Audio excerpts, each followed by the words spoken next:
자, 이번 시간에는 공간 데이터, 공간 자료들을 한번 시각화하는 일들을 해 보도록 하겠습니다. 일단 처음에 우리가 이제 공간 아니면 뭐 지리 데이터를 시각화한다는 건 뭐냐면 지도상에 아니면 어떤 특정한 사물들을 우리가 좀 더 데이터를 잘 이해할 수 있도록 그림으로 이제 표현을 하는 게 어, 주된 내용일 겁니다. 자, 그래서 어떠한 뭐 특정한 패턴이나 이런 것들을 이제 지도 위에 그린다거나 아니면 어떤 공간상의 정보들을 이제 표현하기 위해서 이제 쓰는 거죠. 그걸 이제 다양한 형태, 뭐 점의 형태로 표현할 수도 있고, 어떤 건물의 입체 형태로 표현할 수도 있고, 할 수 있을 겁니다. 아마 이제 지도상에서 나타낼 때는 이제 지리상의 어느 한 점을 다양한 형태로 데이터를 수집을 통해서 나타나겠죠. 이제 우리가 알고 있는 GPS와 같은 것들이 여기에 해당이 될 것 같습니다. 자, 그렇다면 실제 이제 우리가 지도상에 뭔가를 표현을 한다는 건 어떻게 하는 거냐? 아마 여러분들 잘 알고 계실 거예요. 이제 위치를 나타내는 여러 가지 방법 중에 가장 효율적으로 쓸 수 있는 게 이 좌표 형식으로 쓸 수 있는 게 이게 가장 좋을 겁니다. 그래서 어느 한 위치, 어느 한 기준점을 시작으로 해서 기준점에서 얼마만큼 거리가 떨어져 있는지, 멀리 있는지를 표현을 할 수 있는 거죠. 그래서 그 떨어져 있는 정도를 표현을 통해서 내가 절대적인 위치, 아니 상대적인 위치의 거리를 표현을 할 수가 있게 되는 점의 형태로 보여지게 될 거고요. 그런 점들을 연결을 하면 선이 될 거고, 그런 선들이 닫혀 있으면, 이렇게 닫혀 있으면 면이 될 거고, 그 면으로 이제 표현을 할 겁니다. 그래서 이제 폴리곤의 형태로 데이터를 표현을 할 거고, 그게 이제 만약에 높이를 가진다면, 값을 가진다면, 예, 입체 형태의 모양으로 표현이 될 것 같습니다. 뭐 여기다가 플러스 해서 뭐 시간까지 추가를 하게 되면 우리가 알고 있는 4차원의 데이터를 이제 표현을 할 수가 있겠죠. 자, 그런데 이제 사실 이제 저희는 이제 3D 형태의 추계값보다는 2차 폴리곤에서 어떤 이 축을 이제 값으로 속성 값으로 이제 많이 사용을 해서 쓰게 될 것 같습니다. 그래서 점, 선, 면과 같은 이 데이터들의 이제 형식들을 우리가 눈여겨볼 필요가 있게 되는 거죠. 자, 그런데 우리가 그냥 위치라고 했을 때 딱 떠오르는 주제가 뭐였냐면 사실은 주소와 같은 어느 한 어느 한 명칭을 보통 많이 사용을 합니다. 네. 그래서 예를 들어서 지금 보고 계시는 이 주소가 있죠. 이 주소를 구분해서 보면 서울시 종로구 세종로 사직로 161번지를 보게 되면 기본적으로 서울이라고 하는 위치에 종로구라고 하는 위치에 세종로라고 하는 어느 특정한 위치들이 구조화되어 있는 것들을 이제 볼 수가 있는 겁니다. 하이라키가 있는 거죠. 그래서 서울시 밑에 여러 구가 있는데 그 중에 종로구, 종로구에 여러 동 혹은 여러 길이 있는데 그 중에서 세종로 이런 식으로 표현을 하는 거죠. 그래서 서울이라고 하는 큰 카테고리 밑에 종로라고 하는 작은 카테고리 그 밑에 세종로라고 하는 카테고리가 이렇게 있는 거죠. 그래서 주소도 잘 보면 우리가 구조화되어 있는 데이터들처럼 그 시간 데이터처럼 하이라키를 가질 수 있겠다라고 하는 겁니다. 자, 물론 이제 이런 데이터들은 아까 봤던 점선면 중에 그리고 이런 폴리곤 모양의 면적을 나타내는 위치를 이렇게 쓰기도 하죠. 자, 우리가 서울이라고 하는 명칭의 데이터는 한 점이 아니라 이만큼의 영역이 되는 거죠. 또 종로구라고 하는 건 또 이만큼의 지역이 되는 거고요. 그래서 면과 면 폴리곤들이 여기 있습니다. 자, 이제 요 재밌는 게 이제 사직로 같은 경우에는 실제 이제 여기와 이제 매칭이 되는데요. 특정 우리가 이제 지리를 표현할 때 특정 거리를 이제 명칭을 할 때 이렇게 쓰죠. 그래서 어떤 특정 거리에 위치하고 있는 161번째 집. 사실은 여기입니다. 여기가 어디냐면, 경복궁이에요, 경복궁. 예, 경복궁을 주소로 찾으면 이렇게 나옵니다. 자, 그래서 우리가 알고 있는 점, 선, 면이라고 하는 것이 이제 위치를 나타내기 위한 여러 가지 도구로서 사용이 되는데, 여기 이제 좌표 값이 되는 거죠. 좌표가 이제 두 개가 있습니다. 두 개. 자, 그래서 중요한 건 뭐냐면 이런 다양한 위치 혹은 공간상에 나타내기 위한 방법들이 여러 가지가 있다라고 하는 겁니다. 자, 좀 더 가서 보면 그냥 공간이 아니라 조금 전에 봤던 지도 위에 이제 그려지는 것들은 이제 지오스파셜 데이터라고 해서 지구상에 지리상에 있는 데이터들을 이제 표현을 할 때 이제 많이 사용을 합니다. 그래서 이제 실제 이제 공간이라고 하는 곳이 우리 주변에 있는 곳이 다 공간이잖아요. 그 공간에 있는 것들을 어떻게 표현을 할 것인가를 고민을 많이 하는 학문이 있는데 그게 이제 GIS와 같은 지리정보 시스템에서 다루는 주된 이야기들입니다. 그래서 이제 우리가 이제 공간 데이터를 다루려면 지리 데이터에 대한 이해가 조금은 있어야 돼요. 그렇다고 해서 뭐 전문적인 있는 게 아니라 한 두 가지 개념만 있으면 좋을 것 같습니다. 그 첫 번째가 아까 봤던 위치를 어떠한 위치를 표현하고자 할 때 점선 면과 같은 이런 데이터들로 표현을 한다라고 하는 거 하나 하고요. 두 번째로 레이어의 개념을 조금 이해해 줬으면 좋겠습니다. 레이어의 개념. 자, 그래서 이제 실제 이제 GIS에서는 이제 실제 세상을 표현하기 위해서 여러 가지들을 쓰는데 그 실제에 필요한 여러 가지 형태들을 한 번에 다 그리는 게 아니라 아까 얘기했던 그런 한 요소별로 이용을 해서 그리게 됩니다. 그래서 실제 강의 모양은 강만 그리고 산은 산만 그리고 건물은 건물만 그리고 해서 필요한 데이터들을 차곡차곡 합쳐서 하나의 데이터를 표현하는 것처럼 이런 레이어의 개념으로 이제 사용을 합니다.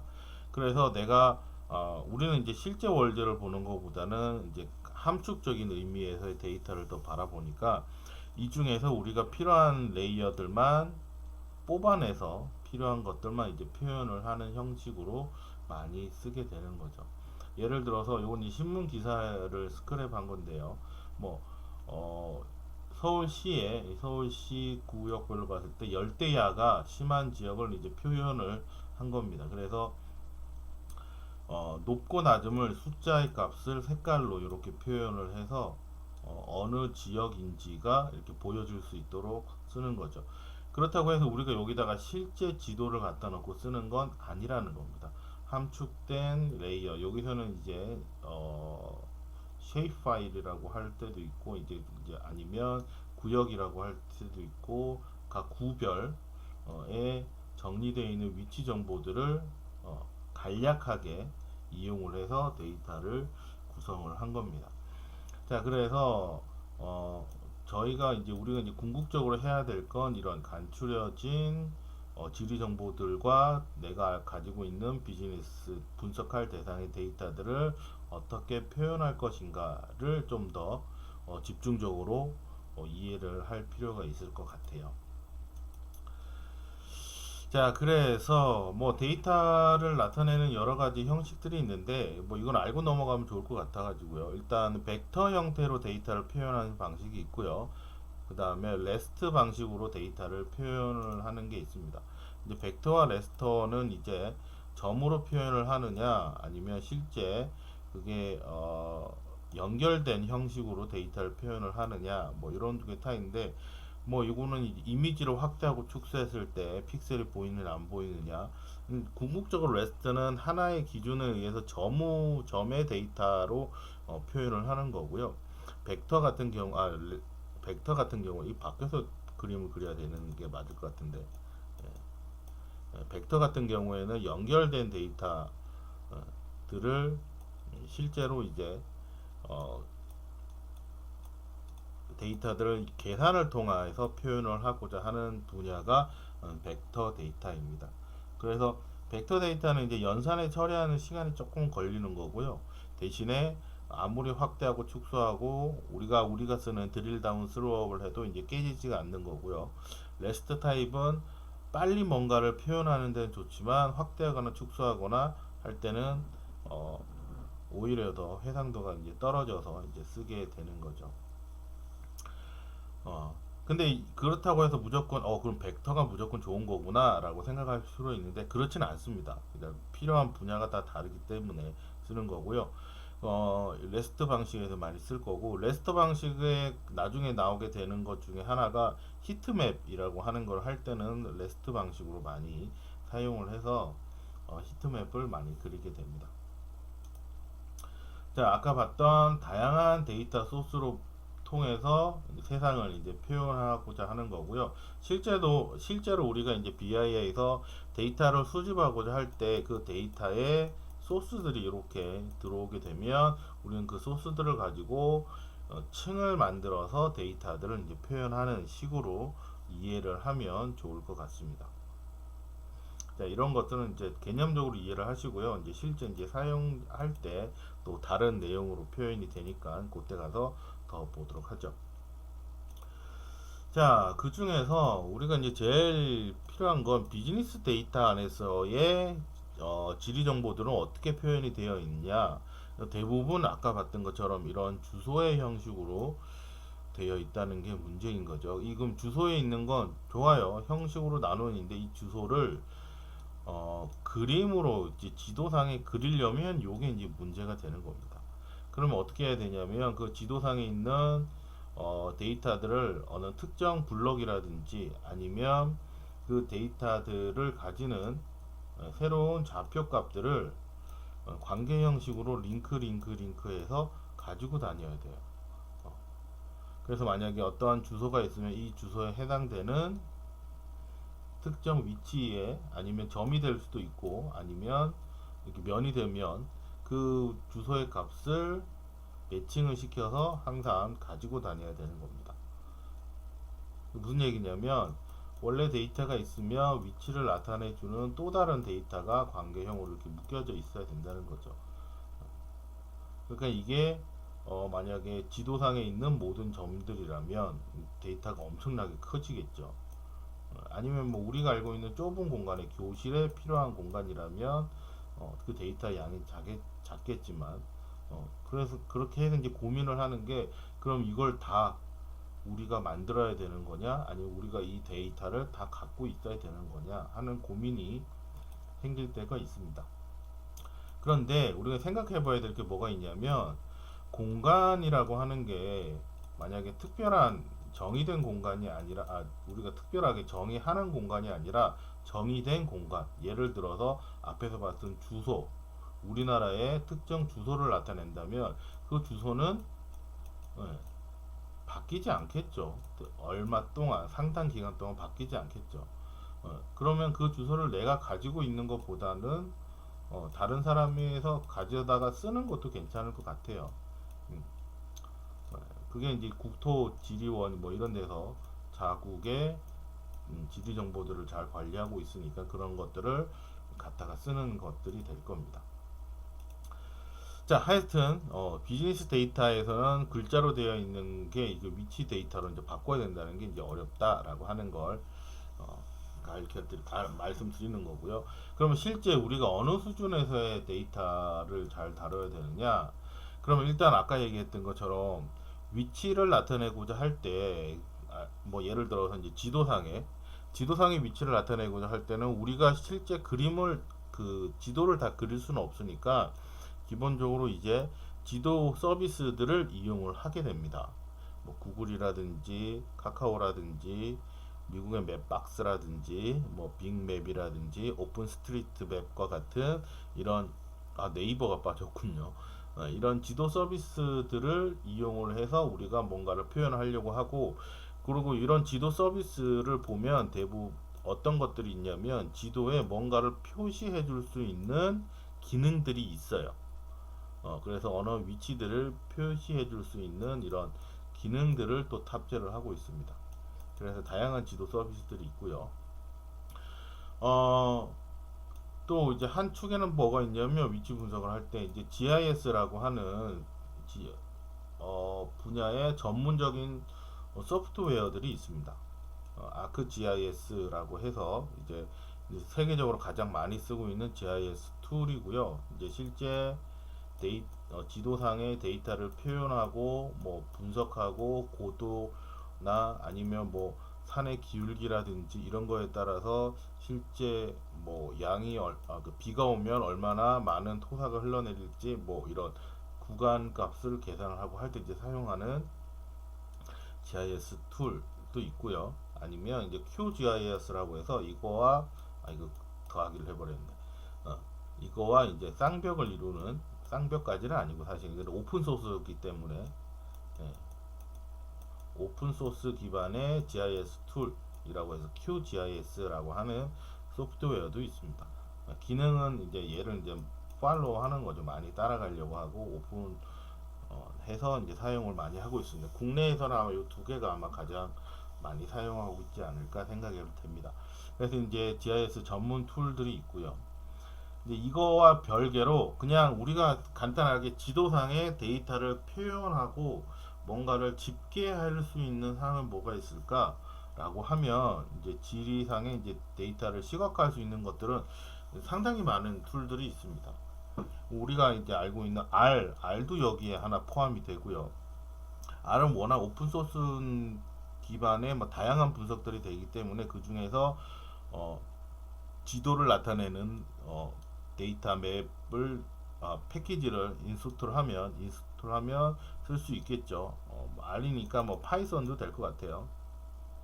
어, 파이 이거 I T H O N 아유 파이썬도 있을 거고 그냥 그려 놓을 걸. 우리가 이제 많이 봤던 엑셀도 파워맵이라고 하는 걸 사용을 해서 지도상에 엑셀에서도 지도상에 그림을 그리는 툴이 있습니다. 그 다음에 이제 우리가 이제 보고 있는 이제 파워 BI에서도 지도상에 그림을 그릴 수 있고요. 우리가 이제 배우는 태블로도 마찬가지 지도상에 그림을 표현을 해 줄 수는 있습니다. 물론 여기 있는 것들은 여기 있는처럼 데이터를 전문적으로 GIS 데이터를 다루는 건 아니에요. 그렇게 하지는 못하지만 지도상에 이제 표현 정도는 해줄 수가 있는 이제 툴들이 있고 이제 그 기능이 이제 간략하게 쓸 수 있는 거죠. 자, 주로 이제 공간 데이터를 표현을 할 때 지도상에 이제 뭔가를 표현을 할 텐데 아까 얘기했듯이 공간을 나타낼 수 있는 데이터의 형태가 두 개가 있다고 그랬어요. 하나가 좌표고 하나가 명칭입니다. 그쵸? 명칭. 예. 좌표는 우리가 아까 봤듯이 XY 좌표를 기본으로 하는데 이 XYP 좌표를 지구 전체를 놓고 바라보고 있는 게 이제 지도 좌표. 그게 이제 GPS라고 하는 시스템에서 각각의 좌표들을 읽는 거죠. 표현을 해줄 수가 있고, 그 다음에 지구상의 좌표를 경도, 위도, 그렇죠. 경도, 위도의 값으로 표현을 할 수 있는 게 이 좌표 데이터고요. 명칭은 우리가 아까 봤던 것처럼 경복궁이라고 하면 경복궁이라고 너무 크지만 그 중에서 뭐 정문의 위치, 정문이라고 하면 어느 한 지점을 표현을 할 수가 있죠. 우리가 알 수 있듯이. 아니면 아까 얘기했던 종로구라고 했을 때 우리가 종로구가 어딘지 알잖아요. 이런 것들처럼 위치를 나타낼 수 있는 것들이 있는데 이걸 지도상에 표현을 해줄 때에는 점의 형식으로 표현을 해주는 게 좋습니다. 나중에 이제 정확하게 따지면 이제 저기 종로구 같은 경우에는 어, 점이 아니라 특정 지역이 아니라 특정 구역이니까 면이 되겠죠. 자, 이런 형식의 즉 거꾸로 써서 명칭부터 쓰는 게 맞을 것 같아요. 네. 고유한 명칭에 있는 값을 위도나 경도 값으로 바꿔주는 형태를 우리는 이제 지오 코딩이라고 얘기를 합니다.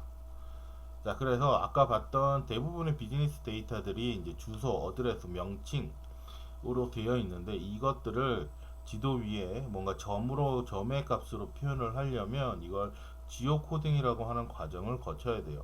그래서 특정 문자열에 있는 값을 특정 좌표의 값으로 바꾸는 지오 코딩의 값을 이용을 해야 됩니다.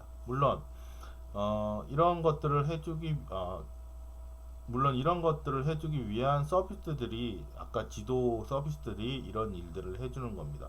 우리가 검색을 하잖아요. 그러면 검색된 값을 위치 값으로 바꿔서 지도 위에 표현을 해주는 거죠. 자, 반대로 지오 코딩에 반대되는 개념으로 뭐냐면 주소 좌표 값을 가지고 그 좌표가 어느 지역에 해당이 되는 건지를 찾아내는 리버스 지오 코딩이라고 하는 개념도 있습니다. 자, 그래서 지도 서비스 같은 경우 지리 정복 서비스의 기초가 되는 게 이 지오 코딩과 리버스 지오 코딩이라고 하는 걸 가지고 데이터를 지도 위에 표현을 하기 위한 수단으로 이제 사용을 하셔야 되는 거죠. 간단하게는 뭐 구글 맵이라 이런 데 오른쪽 마우스 누르시면 특정 지역을 클릭을 하면 그 값이 좌표 값으로 이제 표현이 되는 것을 볼 수 있습니다. 이런 것들을 가지고 위치를 기반으로 하는 정보들을 이제 만들어내는 거죠. 자, 일단 대략적으로 이제 우리가 이런 지오 코딩 서비스, 지오 코딩을 통해서 위치 정보를 변형을 할 수 있는데 그렇다고 해서 그러면 그거 혼자만 가지고 쓰느냐 그런 건 아니고요. 예를 들어서 우리가 가지고 있는 데이터가 있다라고 그러면 분석을 위한 데이터를 가지고 오고 조금 전에 봤던 지오 코드를 할 수 있는 서비스의 데이터들을 지원을 해주는 툴에다가 매시업을 통해서 우리가 실제 지도상에 그림을 그리는 형태로 구성을 합니다. 그래서 앞에서 얘기했던 것처럼 데이터만 있다고 해서 그릴 수는 없는 거고요. 데이터를 가지고 지오 코딩을 통해서 그걸 맥시업을 통한 분석을 할 수가 있게 되는 겁니다. 그래서 실제 이 지오 코딩을 지원을 해주는 서비스들을 이제 아까 얘기했던 이런 곳에서 할 수가 있는 거죠. 이런 곳에서 하는 게 아니라 이런 툴들이 아까 봤던 지도 서비스에서 제공해주는 API를 이용을 해서 지오 코딩을 통해서 이제 그림으로 표현을 데이터들을 할 수가 있게 되는 겁니다. 자, 내용이 각설이 길었네요.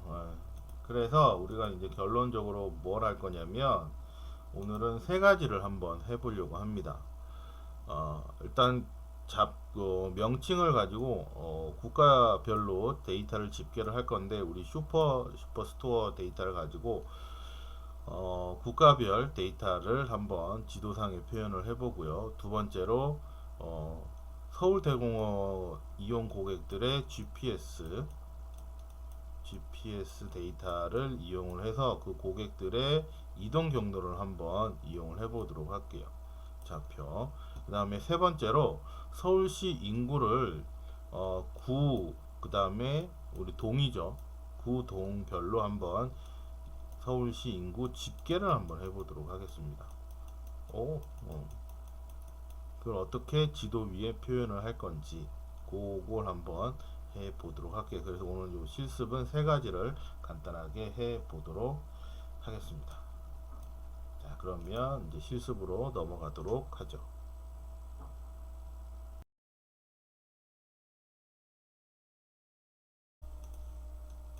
자, 이제 태블로 화면으로 이제 구성을 넘어왔습니다. 이제 태블로 화면에서 이제 보도록 하죠. 우리 첫 번째로 엑셀, 아이고, 엑셀 파일을 불러와서 이제 보도록 하겠습니다. 우리가 첨부 파일 되어 있는, 우리가 기존에 계속 사용하고 있는 슈퍼 스토어 판매 데이터를 불러와서 보죠. 그 중에서 이제 주문 관련 내용만 일단 먼저 보도록 하겠습니다. 자, 시트 이동하고요. 자, 그 중에서 오늘 다루고자 하는 내용은 이제 위치 데이터니까 여기서 이제 위치와 관련된 파일들만 좀 중점적으로 이제 보도록 하겠습니다. 지난 시간에 했던 것처럼 카테고리를 해서 한번 보도록 하죠. 자, 그래서 여기 있는 위치 정보를 볼 텐데, 기본적으로 이제 만약에 특정 위치 정보를 내가 드래그해서 보게 되면 주가 나오고요. 이 주를 지도 위에 이제 표현을 하고 싶은 거죠. 간단하게 하는 건 지난 시간에 했으니까 이거 한번 볼게요. 이걸 지리 정보, 지리적 역할을 할 수 있는 데이터로 이제 표현을 하게 되는 겁니다. 아이고, 여기서 시도, 스테이트 정도 되는 거고요. 그 다음에 도시, 여기가 이제 시티가 되겠죠. 그래서 도시가 될 거고요. 사실 이제 구역은 리지온은 사실 구별할 수가 없는 것 같아요. 그 다음에 요걸 그룹을 통해서 계층을 한번 만들어 보도록 하겠습니다. 그래서 요걸 지역이라고 하고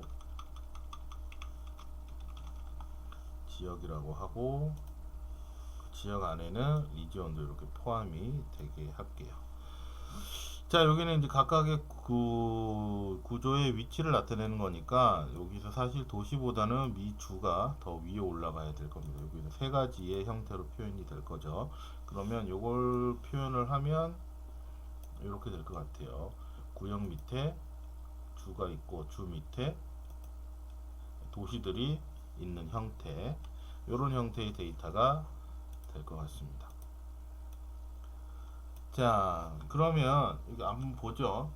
자, 앞에 봤듯이 여기 지리적 역할을 하게 되면 앞에 지구본 모양으로 생기게 되고 요걸 이제 더블 클릭해서 쓰면 되는데 요게 조금 전에 요걸 지로 모양을 했을 때 경도, 위도 값들이 이렇게 나타날 거예요. 요게 이제 지오 코딩이죠.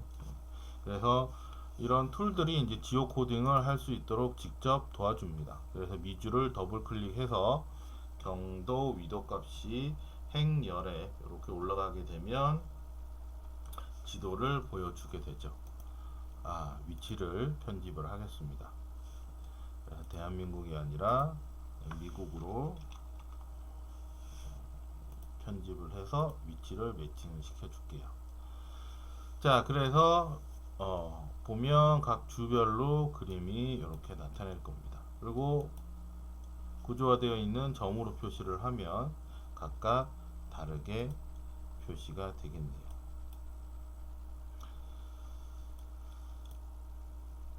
자, 그럼 이걸 가지고 이제 값을 표현을 해 보도록 하겠습니다. 값은 요거 하나만 사용할게요. 판매 금액.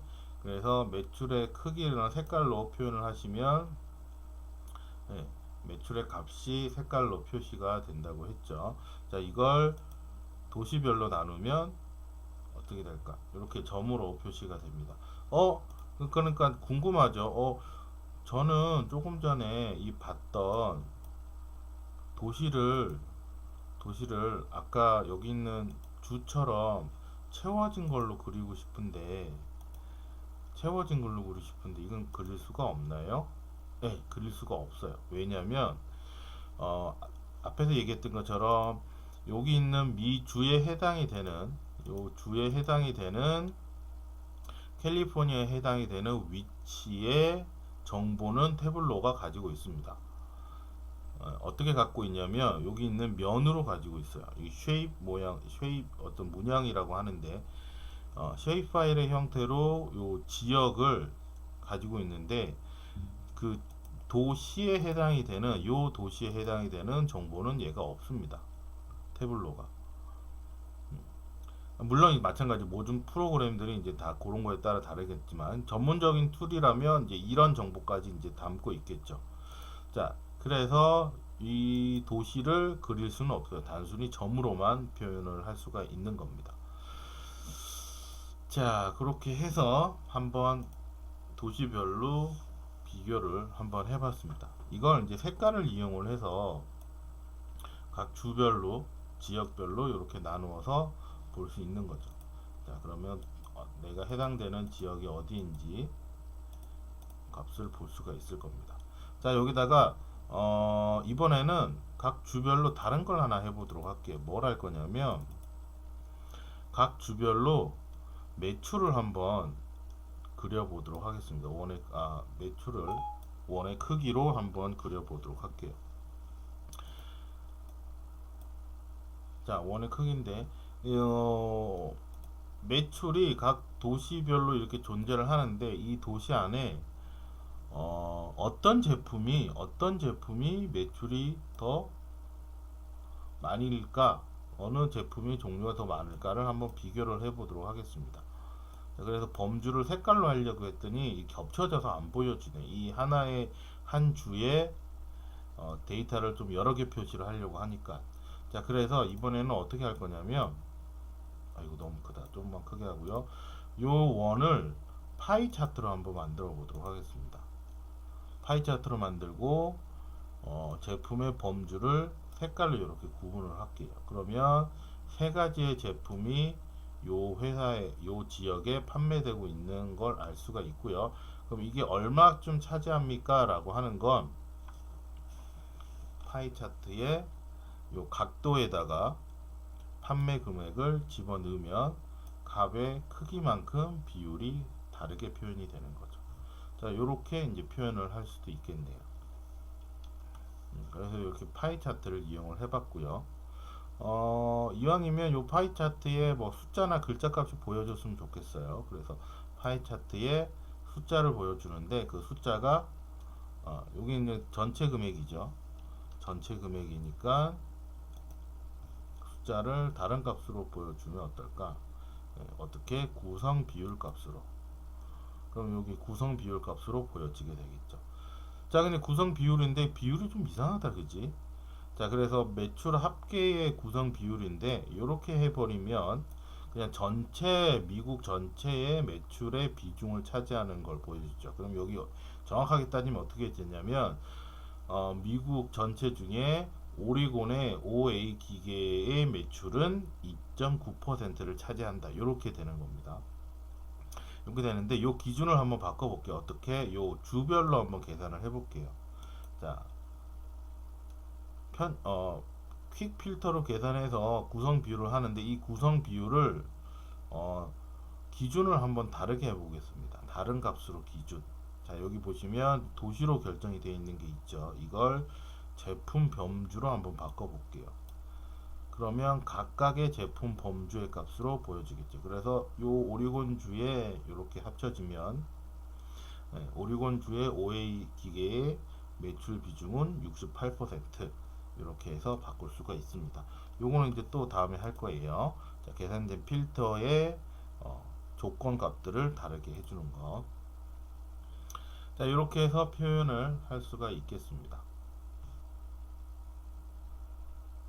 만약에 이걸 주로 나누면 주가 아니라 그 도시별로 나누면 또 도시가 이렇게 차지를 하겠죠. 너무 많다. 환공포증에 걸리겠다. 자, 그래서 이렇게 표시를 한번 해 보려고 합니다. 자, 그런데 요걸 좀 다양하게, 좀 다이나믹하게 한 표현을 해볼게요. 예를 들어서 요 지도 위에다가 앞에서 만든 요 파이 차트를 한번 합쳐서 그리고 싶은데 그건 어떨까? 그걸 한번 해보도록 할게요. 어떻게 할 거냐면 뭐 둘 중에 아무거나 상관이 없습니다. 여기다가 이제 차트를 두 개를 그리고 싶으면 어떻게 그리냐면 열이나 행에다가 자기가 원하는 경도나 위도 값을 하나 더 넣으시면 돼요. 그게 무슨 말이냐면, 자, 여기다가 경도의 값을 하나 더 넣으면 어떻게 되냐면, 왼쪽 오른쪽으로 그래프가 하나 더 생깁니다. 또 경도 값을 넣게 되면 그 값이 3개가 되는 거죠. 아, 하나의 y축 값은 기준이 하나인데 여기는 3개가 되는 거죠. 각자 다르게 해줄 수 있는 겁니다. y 여기다가 위성 값을 넣으면 위도 값을 넣으면 각각 다르게 표현이 될 거죠. 자, 이렇게 한번 해보도록 할게요. 그래서 여기 두 개를 하는데, 그럼 여러분들은 이제 헷갈리시겠죠. 어, 뭐가 헷갈리냐면 마커 부분에 보면 표현되는 방식이 전체 데이터의 스타일을 주는 게 있고, 경도 첫 번째 데이터, 경도 두 번째 데이터 여기 주는 형식이 달라요. 이걸 제가 일단 하나를 파이로 이렇게 바꿀게요.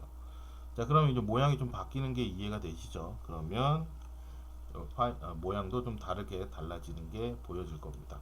자, 여기 있는 모양대로 한번 만들어 볼게요.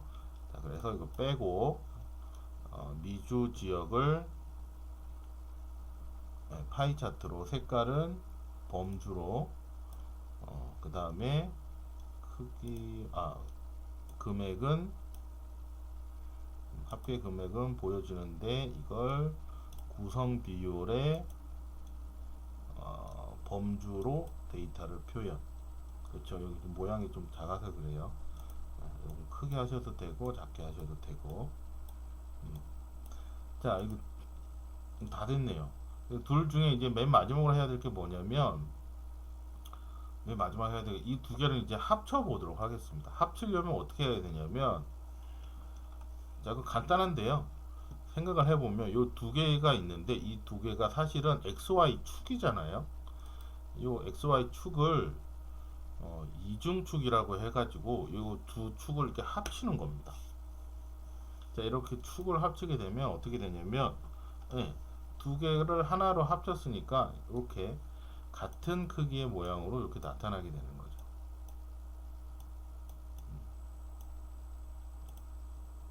숫자 값이 좀 표현이 좀 다르긴 한데, 자, 이렇게 표현을 하면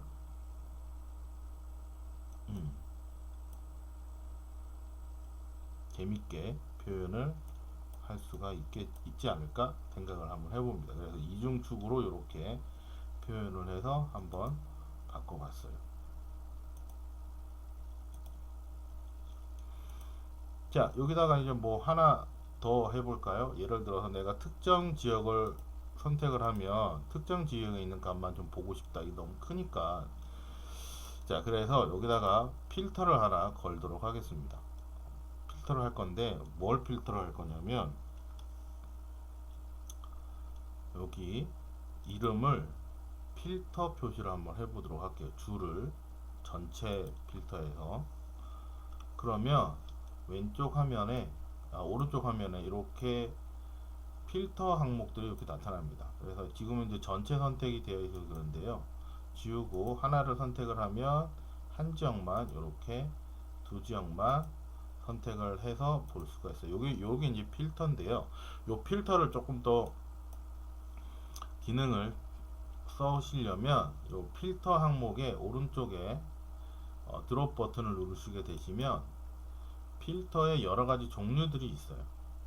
요걸 이용하시면 재밌습니다. 목록은 라디오 버튼으로 하나씩 선택을 하는 거고요. 조금 전에 봤던 게 다중, 그 다음에 내가 원하는 값을 하나를 선택하는데 리스트 형태로 되어 있는 데이터를 이제 표현을 할 때 요 리스트, 그 다음에 슬라이스, 이거는 뭐 시간축일 땐 좋긴 하지만 순차적으로 이렇게 바라볼 때, 순차적으로 순서대로 하나씩 하나씩 지나갈 때 여기 쓰는 필터 조건들이 있습니다. 이런 것들을 이용을 하시면 재밌어요. 그래서 전체 보기 하신 다음에 필요한 부분만 드릴 다운, 이렇게 필터에서 볼 수 있는 기능도 이렇게 추가해 보시면 재밌을 것 같습니다. 자, 아무튼 오늘 GIS 첫 번째로 이제 도시를 줄을 간단하게 경위도 좌표를 이용해서 태블로를 화면을 하나 완성을 해 봤습니다. 자, 그러면 이어서 이어서 두 번째 내용도 한번 보도록 하겠습니다. 두 번째는 이제 서울대공원 이용 고객의 이동 패턴을 알아보도록 하겠습니다.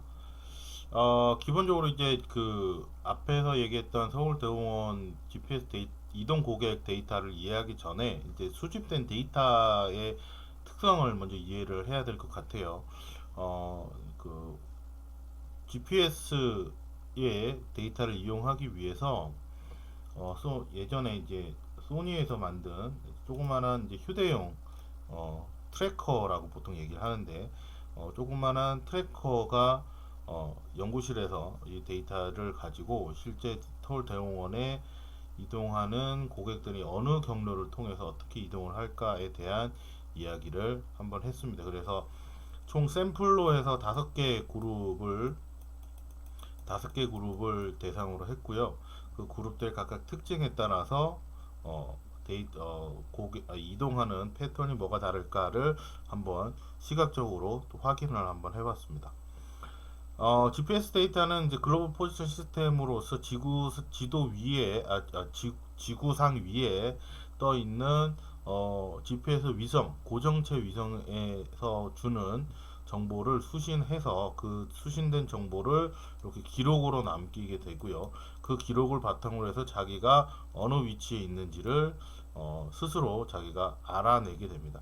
그리고 GPS는 이제 기본적으로 하나의 데이터만 오는 게 아니고요. 하나의 데이터 셋처럼 이렇게 한 뭉탱이로 데이터를 생성을 합니다. 여기에는 경도, 위도 뿐만 아니라 시간, 그 다음에 속도, 고도, 그 다음에 위성 수신의 상태 등 다양한 형태로 이제 사용을 해서 그 데이터들이 수집이 되는데요. 이제 수집된 데이터들 중에서 필요한 경도, 위도 데이터만 추출 혹은 필요한 데이터만 파싱을 통해서 데이터를 이제 정렬을 해서 모아놓은 데이터가 서울대공원 데이터일 겁니다. 자, 그래서 그 데이터를 가지고 우리가 이제 실제 이제 어떻게 고객을 이동했는지를 지도상에 한번 표현을 해 보도록 하겠습니다. 물론 이제 여러분들이 서울대공원이 과천에 있는 서울대공원이 어떤 모양으로 생겼는지 먼저 이해를 하신다면 학습을 하는데 좀 더 도움이 되지 않을까 생각이 됩니다. 자, 그러면 자, 태블로 화면으로 넘어왔고요. 우리 데이터를 한번 가져와 보도록 하겠습니다. 데이터는 이제 첨부되어 있는 파일에 이제 보시면 서울대공원이라고 압축 파일이 있을 거예요. 그걸 사용하시면 되고요. 이제 파일을 여시면 엑셀이 없는 걸 볼 수가 있을 거예요. 이제 엑셀 말고 요 액세스 데이터를 한번 사용해 보도록 하겠습니다. 뭐 똑같은데요. 뭐 내용은 뭐 크게 다를 건 없는데 그래도 한번 데이터를 한번 써 보도록 하죠. 데이터 찾아보기에서 액세스 데이터베이스니까 서울대공원 안에 보시면 액세스 데이터베이스가 있을 거예요. 그래서 저장해 놓은 걸 쓰시고, 데이터베이스라서 원래 사용자 암호라든지 뭐 그룹이라든지 이런 걸 지정할 수 있는데 그냥 간단하게 파일만 열도록 하겠습니다. 그래서 액세스 데이터를 이제 가지고 와서 파일을 열게 될 겁니다. 자, 여기 이제 테이블이 이제 하나짜리라서 이게 바로 화면이 열리게 될 거고요. 이제 먼저 여러분들이 이제 보시면 어떤 데이터들이 있는지를 먼저 확인을 하셔야겠죠. 그래서 아까 얘기했던 것처럼 GPS에서 수집된 여러 데이터들 중에 필요한 데이터들만 파싱해서 데이터를 수집을 했습니다. 자, 여기서 몇 가지 필요 없는 데이터들이 있어요. 연구 당시에는 요 뒤에 필요했는데 지금은 필요 없으니까 여기 뭐 HVP 팟에 대한 내용들이 있는데 이 값들은 이제 실제 분석할 때 쓰지 않을 거니까 이 값들을 숨김으로 표시를 하겠습니다. 그러면 데이터를 불러왔을 때 왼쪽 필드 항목에서 이 값이 이제 보이진 않을 겁니다. 위성 같은 경우에는 수신율을 확인을 할 때 쓰는데요. 이 값도 지금 쓸 건 아니니까 이제 빼버리고요. 차원도 빼버릴게요. 그리고 속도 같은 경우에는 여기 속도가 이제 킬로미터가 아니고요. GPS가 전 세계적 실제로는 이제 해군에서 먼저 사용이 됐다고 그래요. 그래서 이 속도가 배의 속도인 노트입니다. 노트. 노트의 단위로 이제 표현이 되는 거고요. 그거 한번 알아주시면 좋을 것 같고요. 방향은 그 GPS가 놓여 있는 방향에 이제 표시를 하는데, 앞에서 설명드린 그 트래커의 모양이 굉장히 작다 보니까 이게 호주머니나 이렇게 들고 다니면 이게 왔다 갔다 해가지고 사실 요 방향이 일치하지 않습니다. 원래 이제 뭐 고정되어 있는 자동차 내비게이션처럼 일정하게 고정되어 있으면 요 방향을 쓸 수가 있는데, 트래커라서 요 방향이 자기 마음대로 해요. 그래서 이것도 사실은 이제 쓰기가 그렇습니다. 자, 그래서 이제 실제로 표시된 데이터를 보게 되면 경도, 위도, 고도, 그리고 속도 정도의 데이터만 쓸 수 있을 것 같아요. 그리고 이제 실제 수집된 날짜가 있고요. 여기 보시면 이제 시간 데이터라는 게 표시가 될 거고요. 그룹들이 있습니다. 그래서 실제 여기 보시면 5개의 그룹이 각각 포진을 해서 시간으로 보게 되시면 좀 늘려볼까요? 각 10초에서 15초 혹은 뭐 그때그때마다 조금씩 다른데 한 10초 정도 단위로 데이터들이 수집이 되어 있는 걸 알 수가 있을 겁니다. 자, 그래서 요 시트를 가지고 이제 바로 이동을 하도록 하겠습니다. 자, 그래서 이제 필드 항목이 확 주니까 이제 데이터를 보기가 쉽죠. 이렇게. 자, 그리고 이제 경도 위도 값이 여기 있는 게 이제 기본적인 좌표 값이 될 겁니다. 그래서 경도 위도를 표현을 하게 되면 이렇게 점으로 표시가 되는 거죠. 근데 우리가 쓸 건 그 경도 위도 고도네요. 고도 왜 들어갔지? 경도 위도 값이 이렇게 점으로 표현되는 게 원하는 게 아니라 우리가 원하는 건 분산돼서 표시되기를 원하는 거죠. 근데 여기 보시면 경도 위도 값이 왜 하나로 나타나냐면, 앞에 보시면 숫자 값, 측정 값이 숫자 값이니까 임의대로 숫자 값을 합쳐서 그렇습니다. 이렇게 합쳐서 표시를 해서 그렇고요. 그래서 이걸 원래대로 하시려면 측정 값이 아니라 데이터 값을 차원의 값으로 변경을 해주시면, 차원의 값으로 데이터를 변경을 해주시면 이렇게 점으로 표현이 되겠네요.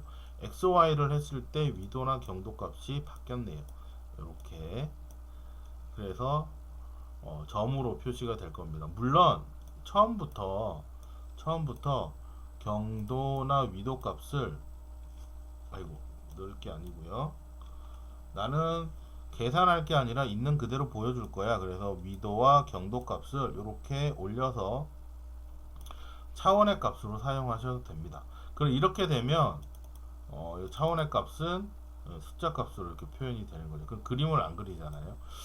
자, 그래서 파란색 차원이 아니라 녹색 차원의 값으로 표시를 하겠습니다. 물론 여기 있는 값을 미리, 그렇죠, 지리적 정보인 경도와 위도 값으로 미리 표시를 해두면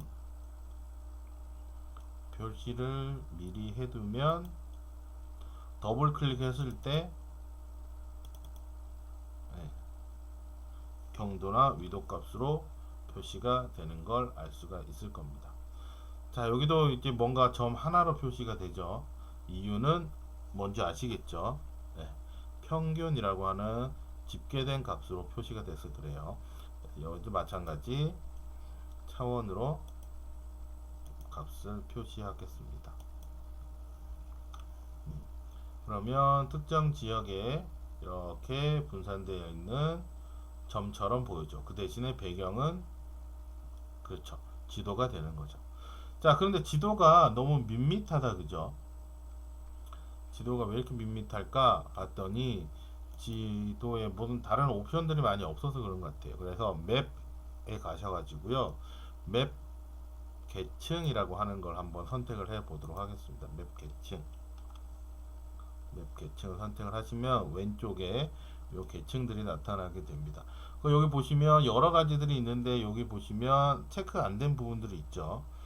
이 부분들을 아마 체크를 해주시면 데이터는 이제 살아날 텐데, 기본적으로 여기 있는 뭐 동네 수준, 도시 수준, 건물 외곽 요 정도의 데이터를 이제 레이아웃을 이제 입혀주는 거죠. 아까 앞번에 설명드린 지리적 데이터 설정할 때 레이어로 이렇게 설정이 된다고 하는 걸 알 수 있잖아요. 말씀드렸듯이 그걸 해주는데 아쉽게도 이 태블로에서 지원해주는 디테일한 레이어는 미국 기준으로 되어 있어요. 그래서 미국의 동네나 건물 외곽들은 표시를 해주는데 국내 데이터는 많이 표시를 안 합니다.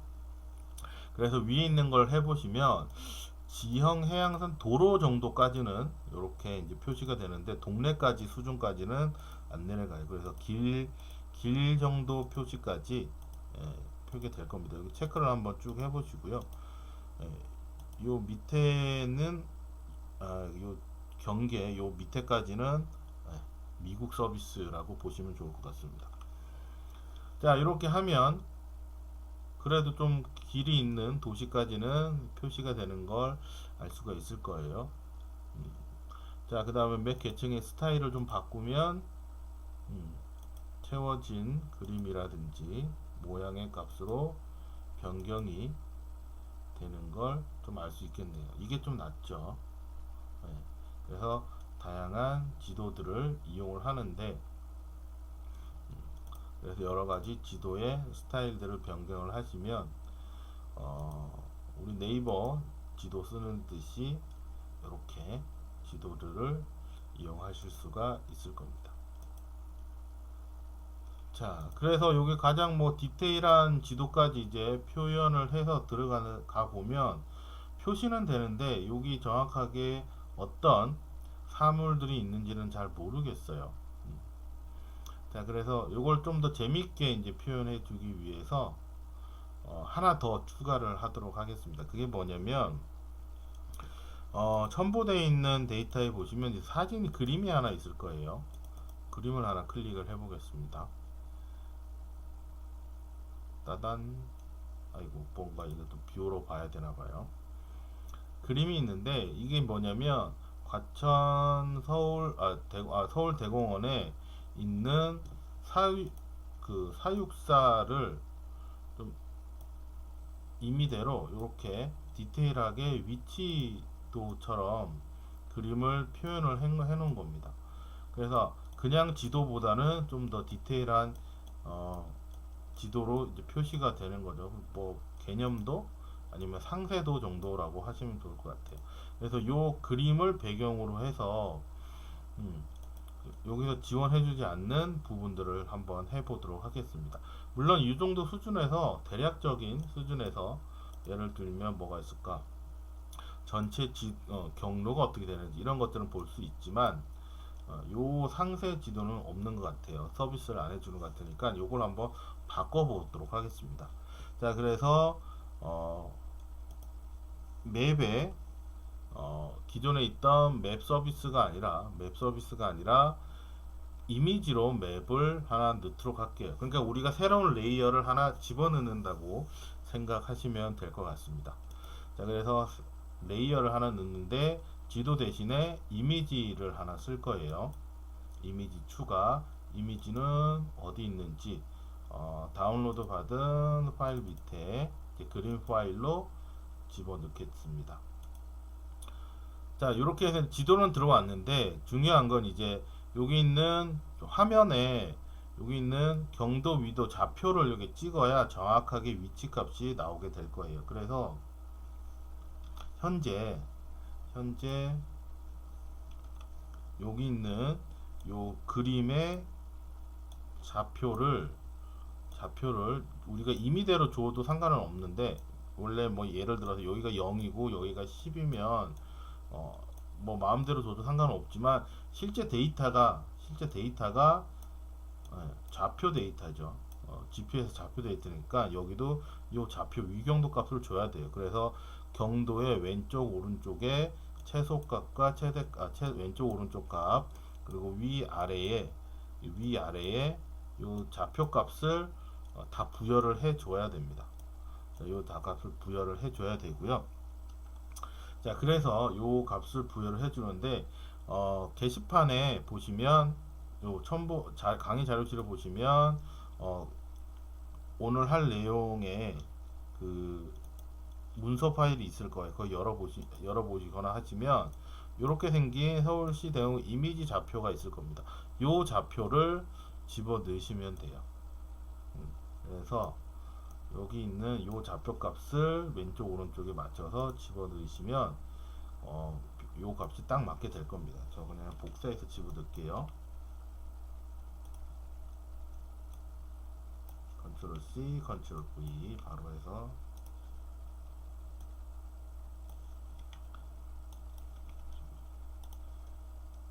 자 이렇게 해서 집어 넣고요. 그 다음에 적용하게 되시면 이미지가 바뀌게 될 겁니다. 지금은 이제 맵을 쓰고 있어서 그래요. 맵을 지도를 나 지도 안 쓰고 이제 그림으로 쓸 거야. 그래서 없음으로 하게 되시면 이렇게 바뀌게 되는 거죠. 자 이렇게 바뀌는데 이상하게 잘리는 지역이 나타나죠. 아까 그림에서 봤으면 여기가 이제 과천 지하철이에요. 지하철역에서 여기까지 오는데 이제 데이터가 수신이 된 것 같습니다. 필요 없는 부분이니까 이 부분을 선택하기로 해서 이만큼 선택해 가지고요 제외하도록 하겠습니다. 그래서 제외를 해서 필요한 부분만 이렇게 표시할게요. 자 이렇게 하시면 지도를 잘 그린 것 같아요. 그래서 실제 이렇게 확대를 해서 보시면 여기가 어느 지역인지 좀 명확하게 표시가 되는 걸 알 수가 있을 거예요. 여기 화장실 앞에 뭐 이런 식으로 표시가 될 겁니다. 자 그럼 이제 이걸 가지고 이제 보도록 하죠. 자 그러면 여기서 이제 각 그룹이 있다고 그랬는데 그룹별로 한번 나누어서 보도록 하겠습니다. 자 그래서 하나 둘 셋 넷 다섯 개의 안돼 왜 다섯 개지? 하나 둘 셋 넷 다섯 여섯 개의 그룹이 있고요. 그러니까 그룹별로 색깔을 다르게 하면 그룹이 이렇게 나와 있습니다. 자 그럼 제가 첫 번째로 질문을 하나 하도록 할게요. 자 각 그룹별로 이렇게 이동을 했는데 사람들은 대공원에 오면 이제 갈림길이 있습니다. 오른쪽 왼쪽으로 갈림길이 있는데 오른쪽으로 많이 갔을까요? 아니면 왼쪽으로 많이 갈까요? 라고 하는 질문의 답을 한번 해 보시기 바랍니다. 오른쪽으로 갈 것 같아요? 왼쪽으로 갈 것 같아요? 자 그래서 그럼 오른쪽으로 가는지 왼쪽으로 가는지 어떻게 하면 알 수 있을까? 이 사람들이 어떻게 이동했는지를 보면 알 수 있겠죠. 어떻게 이동했는지를 어떻게 알 수 있을까? 그렇죠. 이 사람들이 시간에 따라서 이동한 경로를 따라가면 될 것 같아요. 그래서 시간이라고 하는 축을 하나 집어 넣도록 하겠습니다. 자, 여기는 값을 보시면 시간이 이제 연으로 되어 있죠. 사실 여기 있는 데이터는 하루에 일어난 일이기 때문에 사실 연, 분, 원 필요 없고요. 시간 단위로 이제 그 값을 보시면 좋을 것 같아요. 그래서 시간도 차원의 시간이냐 연속의 시간이냐 따라 다른데 하루니까 둘 중에 아무거나 쓰셔도 상관없는데 그래도 시간이 연속성이 있으니까 자 그래 시간 단위로 나누어서 이 사람들이 어떻게 아이고 연속성을 보면 안 되겠네. 이렇게 봐야겠네요. 시간의 차원으로서 분석을 하게 되면 이 사람들이 어떻게 갔는지를 좀 더 자세하게 볼 수 있겠죠. 전체 화면을 보고 너비를 맞춰 볼게요. 높이는 상관없이 자 보면 첫 번째 사람은 위에서 봤을 때 시간에 따라서 왼쪽으로 간 게 보이고요. 두 번째는 오른쪽으로 간 게 보이고요. 세 번째도 오른쪽, 네 번째는 왼쪽, 오른쪽, 이 시간이 없고 왼쪽 이렇게 간 게 보여지네요. 그래서 왼쪽으로 간 게 하나, 둘, 세 개. 그 다음에 오른쪽으로 간 게 하나, 둘, 세 개. 3대 3이네요. 3대 3. 자, 그런데 여기 보시면 데이터 중에 91번 데이터랑 92번 데이터가 잘못된 게 있어요. 91번 데이터는 뭐냐면 뒤에 이제 계속 데이터가 안 나오는데 왜 그러냐면 요 중간에 서울대공원 아닌 다른 길로 빠지는 길이 있어서 그래요. 그래서 요거는 이제 데이터를 측정하다가 실패를 하고 다시 재측정을 한 데이터입니다. 그럼 요것도 한번 제외를 시켜 볼게요. 제외를 시키면 그렇다고 해서 삭제되는 건 아니고요. 요 필터라고 하는 항목에 그 그룹에서 아까 봤던 91번이 이제 포함이 되는 겁니다. 그래서 필터 항목에 값이 들어가서 실제로 이제 필터된 거 보면 얘를 필터해 주세요. 이렇게 표시가 된 거죠. 자, 시간에 따라서 이 사람들이 어떻게 이동했는지를 알 수 있는 것 같아요. 요거 그대로 하나 복사 한번 해볼게요. 자, 그 다음에 시간 빼놓고 시간을 좀 다르게 한번 볼 수 있지 않을까? 시간을 다르게 어떻게 보냐면 시간을 색깔별로 보면 어떨까요? 시간을 어떻게 색깔로 보지? 시간을 색깔대별로 보면 어떻게 될까? 네, 그래서 10시 때는 이 사람들이 이렇게 이동했다가 11시 때, 12시 때, 1시 때 이렇게 이동을 했네요. 그래서 각각 사람들이 시간대별로 어떻게 이동을 했는지를 시간이라고 하는 걸로 색깔을 구분을 해서 볼 수가 있을 것 같아요. 그쵸? 자, 그럼 이것도 하나 또 복사를 할게요. 듀플리케이트 복사를 한 다음에 이번에는 그룹으로 나누지 말고 전체 사람들이 그 시간대에 어디 있었는지를 한번 보게 되면 표시가 되기도 하는데 이건 의미 없을 것 같고요. 자, 이거 빼고 이번에는 뭐냐면 사람들이 어디에 많이 모여 있을까? 너비 말고 표준하죠. 사람들이 어디에 많이 모여 있을까? 그 많이 모여 있는 데를 좀 진하고 사람이 없는 데를 저기 연하게 한번 표시를 해 보도록 하겠습니다. 자, 그렇게 하기 위해서 뭘 쓸 거냐면 여기 있는 마커 중에 밀도라고 하는 마커를 한번 써보도록 할게요. 그래서 분점들에 모여 있는 정도를 밀도를 쓰게 되면 히트맵이 그려지게 되는 걸 볼 수 있을 거예요. 색깔을 좀 바꿔볼게요. 색깔을 밝고 어두운 색이니까 많으면 밝은색, 어두우면 붉은색. 그래서 이렇게 밀도를 이용해서 그리면 히트맵이 이렇게 구성이 되는 걸 볼 수가 있을 겁니다. 그래서 실제로 우리가 사람들이 많다, 없다라고 하는 지역을 구분해 놓을 수 있겠죠. 자, 이렇게 해서 지도를 그릴 수가 있고요. 자, 그 다음에 이 지도를 하나 더 복사해 보도록 하겠습니다. 자, 이번에는 밀도 말고요, 점인데 아까 그룹별로 이동한 것들을 봤어요.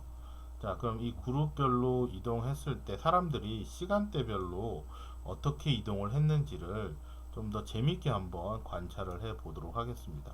그게 뭐냐면 요 시간이라고 하는 축을 요 페이지라고 하는 기능을 이용해서 순차적으로 한번 볼게요. 페이지.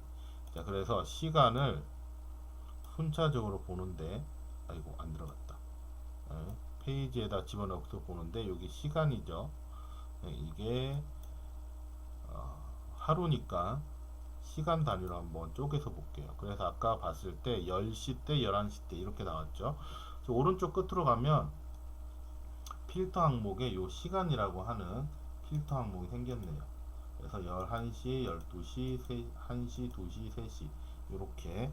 자, 그러면 이게 뭐가 달라지냐면 요 필터 항목에서 시간을 선택을 하게 되면 필터의 순서가 이렇게 바뀌게 됩니다. 그래서 실제 슬라이서가 페이지가 넘어가듯이 요 값을 넘겨서 볼 수가 있는 거죠. 근데 요걸 좀 재밌게 하기 위해서 연속진 데이터를 분단위까지 한번 나눠 볼게요. 연속 데이터 분단위. 그러면 특정 시간대의 분단위 데이터가 이렇게 나타납니다. 그래서 이걸 쭉 그리면 잘 안 보이니까 좀 크게 해볼게요. 원을 좀 크게 그리면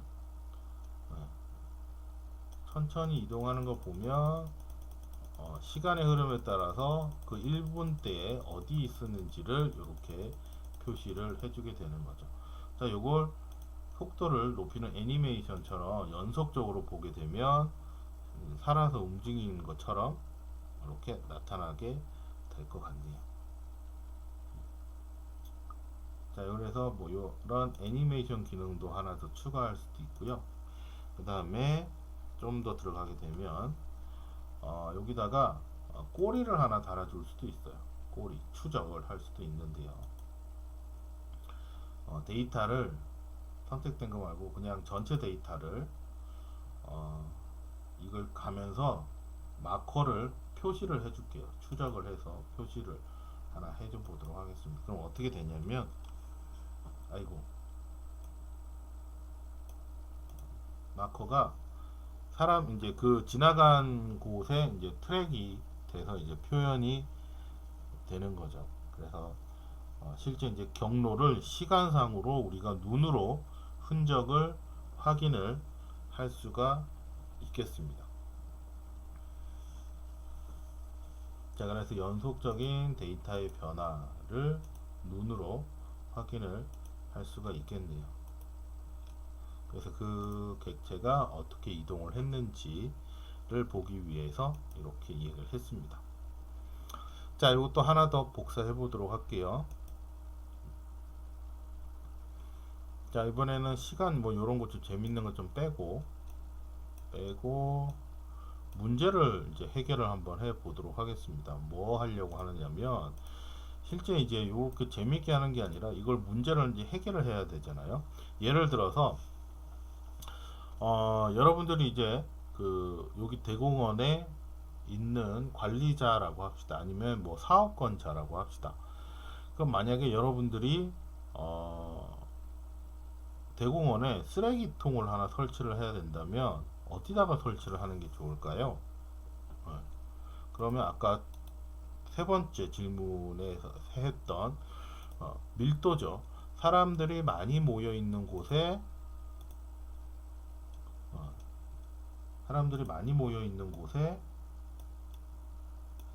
표시를 여기 쓰레기통을 갖다 놓는 게 좋겠죠. 맞아요. 이렇게 하시면 될 겁니다. 그럼 질문을 한번 다르게 한번 해보도록 할게요. 자, 만약에 여러분들이 광고판을 갖다 놓는다고 그런다면 어디다가 광고판을 설치하는 게 좋을까? 단 기존에 사람들이 많이 모여 있는 곳은 기존의 업체들이 들어와서 하고 있고, 추가로 광고판을 하나 더 설치를 해야 된다면 어디다 해야 될까? 그러니까 앞에 봤던 이 지역은 사람들이 미리 알고 있다는 얘기죠. 그럼 이 지역을 제외한 나머지에다가 광고판을 설치를 하면 되는데 어디다가 설치를 하면 좋을까를 한번 생각을 해봅시다. 그럼 일단 기본적으로 생각할 때 이거겠죠. 사람들이 입구에 많이 오니까 입구에다가 설치를 하면 좋지 않을까요? 입구에서 역시 마찬가지 이미 핫스팟으로 몇 곳을 차지를 하고 있어요. 그리고 관광 재밌는 지역도 여기도 마찬가지 이렇게 차지를 하고 있고, 그럼 어떻게 하면 광고의 효과를 높이면서 설득할 수 있을까? 자, 그래서 생각을 한번 바꿔보는 겁니다. 무슨 말이냐면, 자, 광고의 효율성은 두 가지를 생각을 광고의 효율성, 사람들이 많이 보는 걸, 이제 사람들이 많이 봐야 되는 걸 생각을 하실 겁니다. 그럼 광고의 효과의 표현에서 보면 두 가지인데, 많은 사람들이 광고를 보게 하는 방법이 하나가 있고요. 또 하나의 방법은 뭐냐면, 사람들이 그 광고를 오래 보게 하는 것들이 있을 겁니다. 즉, 사람들이 많이 모여 있는 곳은 사람들이 많이 본다는 개념으로 보면 좋겠지만, 그 이미 포화된 시장이니까 들어가기 어려운 거죠. 그럼 만약에 사람들이 오래 광고를 보게 하고 싶으면 어떻게 해야 될까? 그렇지, 오래 본다는 거에 착안을 하는 거죠. 그럼 우리 주어진 데이터에서 오래 볼 수 있는 데이터가 뭐가 있을까? 오래 본다는 건 빠르게 지나가면 오래 볼 거야? 아니면 천천히 지나가면 오래 볼 거야? 그렇죠. 천천히 지나가면 오래 본다라고 생각을 하면 속도가 느린 곳을 찾으시면 되겠죠. 자, 여기서 한번 해보도록 하겠습니다. 그래서 속도를, 여기는 점이라 상관은 없을 겁니다. 속도가 빠른 지역과 느린 지역으로 표현을 했어요. 여기 노트 단위인데. 예. 자, 그래서 실제 데이터를 보게 되면, 실제 데이터를 한번 보게 되면 이렇게 표현이 되죠. 여기는 어느 특정 구간의 속도가 5노트 정도 나요. 그런데 여기는 특정 구간의 속도가 1노트 정도 나는 거죠. 그럼 요건 빠른 거고 요건 느린 거잖아요. 그쵸? 자, 이런 데이터를 가지고 한번 찾아보도록 하겠습니다. 자, 그럼 어떻게 하면 좋을까? 그렇죠. 어떻게 하냐면 일단 먼저 시각적 데이터 분석에서 제일 중요한 건 뭐냐면 내가 찾고 싶은 걸 잘 찾게 하기 위해서 보는 거예요. 그래서 첫 번째로 우리는 큰 게 잘 보이잖아요. 근데 우리가 찾는 건 높은 걸 찾고 싶은 건가요? 아니면 낮은 걸 찾고 싶은 건가요? 우리가 찾고 싶은 건 낮은 거죠. 그러니까 어떻게 될까? 낮은 게 더 잘 보이게 만들어 주는 게 중요할 것 같아요. 그래서 속도의 크기 옵션에서 내가 보고 싶은 건 낮은 게 잘 보이는 거니까 반전을 통해서 크기별로 보도록 하겠습니다. 아니면 나는 특정 범위에서 어떤 속도 이상이면 뭐 그렇게 큰 의미가 없는데 뭐 한 2노트 이상이면 뭐 난 그렇게까지 크게 표현하지 않겠어, 뭐 이런 식으로 표현을 하는 거죠. 그러면 그 이상 되는 건 아예 표현이 안 되겠죠. 자, 이런 식으로 데이터를 표현을 하면 속도가 낮은 것들이 더 크게 잘 보이는 시기가 될 겁니다. 근데 문제는 그거죠. 여기 있는 데이터들이 사실 사람이 걷는 속도여 가지고 노트로 따지기에는 좀 스케일이 좀 차이가 납니다. 그걸 좀 감안을 해서 보도록 하고요. 좀 더 잘 보이게 하기 위해서 뭐 속도도 색깔로도 표시를 해보죠. 그래서 크고 눈에 잘 띄는 색, 역시 리버스 해서 크고 잘 띄는 색으로 표현을 한번 해 보도록 하겠습니다. 그래서 전체 범위도 아까 2노트였죠. 그래서 2로 이렇게 조정을 하면